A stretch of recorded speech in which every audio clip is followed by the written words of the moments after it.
Happy Sunday, everyone. You may have heard that the Justice Department and essentially the Trump administration has fired 20 immigration judges. And there's a lot of questions about this from attorneys as well as to why, who, what's the point. If you want to increase deportations, how does firing 20 immigration judges help the cause? And so I'll give you kind of my theory on this. First, the majority of the judges that were terminated were judges that actually either hadn't started yet or were still in a probationary period.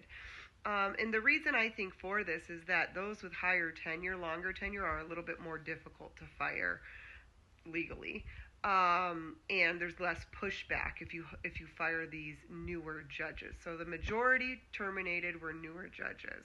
Now that being said, they were still appointed by the last administration. So you knew that they were going to be appointed by the Biden administration. So instead of targeting the immigration judges, for example, that have higher grant rates, in other words, are more favorable to individuals, it might have been difficult to do that based on tenure. So they just terminated the contracts for a bunch of newer judges that were still either hadn't taken the bench or in the probationary period, because it's easier to terminate.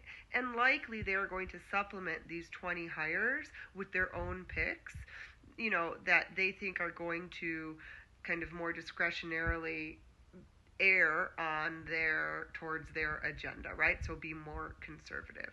So that's my take on the termination of these 20 judges. Excuse me. I do think they plan to replace them. Not doing so would just create a longer backlog, and I don't know how that serves Trump's, agenda of maximizing deportations.